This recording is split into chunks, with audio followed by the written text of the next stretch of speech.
தங்கச்சி பிள்ளைங்களுக்கு மொட்டை அடிச்சு காது குத்துறாங்கன்னு சொல்லிட்டு எல்லாருமே தாய்மாமன் சீர் எடுத்துக்கிட்டு போனேங்க.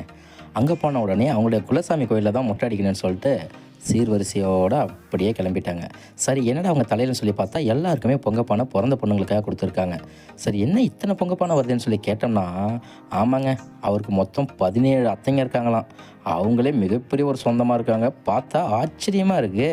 அவங்க கூடவே நாமளும் போனோம். ஒரு வழியாக கோயில் என்ட்ரன்ஸ் வந்துடுச்சு. இங்கே பாருங்கள், நம்ம எடுத்துகிட்டு வந்த சீரெல்லாம் ஒரு அடி அங்கே பொங்கல்லாம் வைக்கிறதுக்கு ரெடி ஆகிட்டாங்க. அங்கே பார்த்தா மொட்டை அடிக்க ஆரம்பிச்சிட்டாங்க. இங்கே பாருங்கள் மச்சான், வெக்கப்படுறான். யானெல்லாம் இருந்துச்சு, சாமிலாம் சூப்பராக அம்சமாக இருந்துச்சு. இதுதான் இவங்களுடைய குலசாமியாக பாருங்கள். குலசாமினா அந்த காலத்தில் வாழ்ந்த இவங்களுடைய முன்னோர்கள்னு சொல்கிறாங்க. அப்படியே அங்கே இருக்கிற குதிரை எல்லாத்தையும் நம்ம பார்த்துட்டு அங்கே இருக்கிற அந்த ஜனங்க பக்கம் போனால் அழகாக பொங்க வைக்கிறாங்க. இதுதாங்க கிராமம். எவ்வளோ ஜாலியாக இருக்குது பார்த்தீங்களா. ஏகப்பட்ட சொந்த பந்தங்கள் எல்லாருமே வந்திருந்தாங்க. Very good. இங்கே பாருங்க, அதுக்குள்ளே காது குத்த ஆரம்பிச்சுங்க. குழந்தை கற்று ஆரம்பிச்சிச்சு.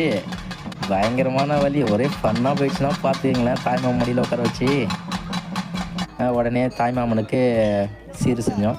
அவ்வளோதாங்க. அடுத்தது என்ன, கறி கஞ்சி. போனோம், ஒரு கட்டணும், வீட்டுக்கு வந்துக்கிட்டே இருந்துட்டோம். வீடியோ பிடிச்சிருந்தா சப்ஸ்கிரைப் பண்ணிக்கோங்க.